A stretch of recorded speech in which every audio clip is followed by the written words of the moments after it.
China's got a form of capitalism which many people call state capitalism. I prefer to call it managed capitalism.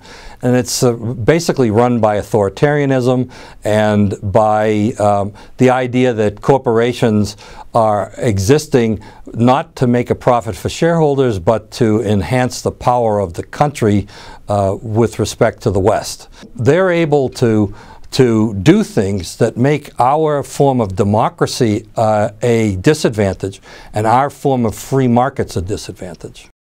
China breaks the rules in so many ways, it's overwhelming. They completely violate the WTO rules about free trade and about free markets.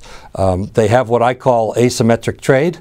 That trade means that we can buy a lot from them, but we can't sell a lot to them.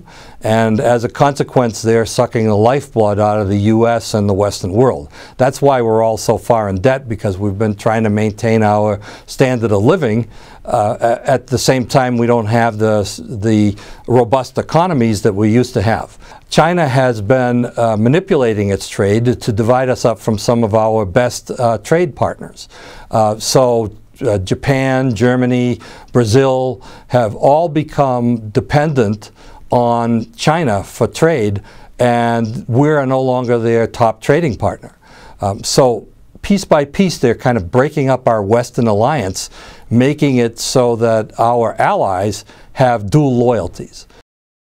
The World Trade Organization is such a failure and has so little teeth that we should, as the United States, should withdraw from it, because China has completely taken advantage of it.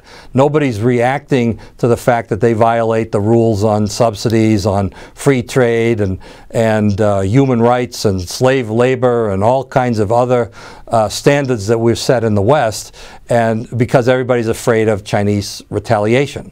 They think somehow that they can cripple the West, but at some point we're going to have to stand up to them or withdraw from trading with them, because they're going to suck us dry. And this isn't like Japan back in the 1980s, which tried to use the same kind of tactics. This is at such a volume. It's the difference between a small tide coming on shore versus a tsunami hitting us, given the size of the Chinese economy and the force that it can have on us. We're going to have to modify our form of capitalism, reinvent ourselves in some ways which will push the limits on some of our ideological beliefs. So the Democrats, for example, believe in social market capitalism as a big aspect of the U.S. economy. That's a lot of the social safety net. But we're not going to be able to afford that kind of luxury anymore, especially when we're competing with a country like China, which practically has no social safety net. You either work or you starve in a country like that. The Republicans seem to believe that free markets are going to solve all our problems, but we've seen the problems with free markets taken to excess. We've seen it with the credit crunch and what the banks did. We've seen it with respect to how demand has been distorted. We spend more money in the United States on male baldness and on fast food than we do on the education of our children. So the free market is not making rational decisions.